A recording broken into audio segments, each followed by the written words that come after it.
Everyone, welcome to our channel. So last video में हमने consumer protection act 1986 की intro करी थी और 6 कंज्यूमर राइट डिस्कस करे थे। तो आज हम देखेंगे कि रिड्रेसल एजेंसीज क्या होती हैं। सपोज करें कि एक लड़का है राम, उसने कुछ सामान खरीदा है अपने किसी लोकल शॉप से और उस शॉप वाले ने उसे हाई प्राइस या डिफेक्टिव प्रोडक्ट देख के लूट लिया है। मीन्स किसी भी टाइप का कोई भी फ्रॉड कर दिया है उसके साथ। सो अब क्वेश्चन आता है कि ये जो लड़का है राम, ये क्या करे? क्या कहीं पे कंप्लेन करे? बट कहाँ पे? सो गवर्नमेंट ऑफ इंडिया ने इन्हीं कस्टमर के लिए एक एजेंसीज बनाई है, जहाँ पर ऐसे कस्टमर जो हैं वो अपनी कंप्लेन कर सकते हैं जिनके साथ कोई भी फ्रॉड हुआ है। और इन्हीं एजेंसीज को बोला जाता है रिड्रेसल एजेंसीज।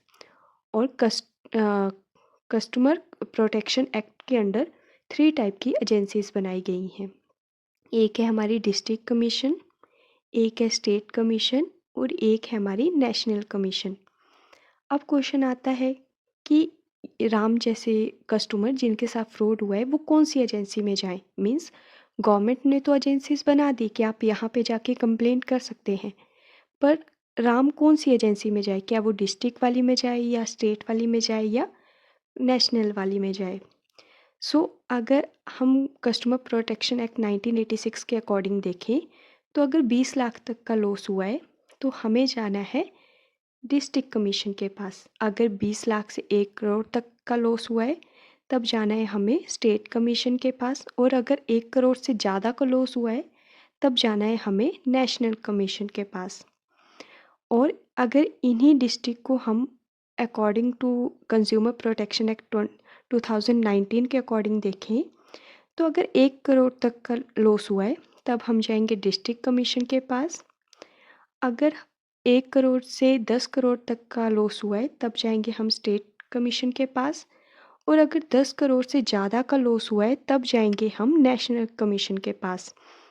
मीन्स ये दोनों डाटा, एक है 1986 का और एक है 2019 का। अब अगर बात आती है कि अगर हम डिस्ट्रिक्ट के डिसीज़न से सेटिस्फाई नहीं है तो हम कहाँ जाएं? अगर हम डिस्ट्रिक्ट के डिसीज़न से सेटिस्फाई नहीं है तो हम जाएंगे स्टेट के पास, स्टेट कमीशन के पास। और अगर स्टेट कमीशन के डिसीज़न से सेटिस्फाई नहीं है तो नेशनल कमीशन के पास। और नेशनल कमीशन के डिसीज़न से भी अगर हम सेटिस्फाई नहीं होते, मीन्स इन तीनों लेवल से हम सेटिस्फाई नहीं होते हैं, तब हम जाते हैं सुप्रीम कोर्ट के पास। आई होप कि आपको ये सारा प्रोसेस समझ में आया हो कि एक पर्सन जो है जिसके साथ कोई भी फ्रॉड हुआ है वो कैसे अपनी कंप्लेन कौन से कमीशन में कर सकता है। So thank you.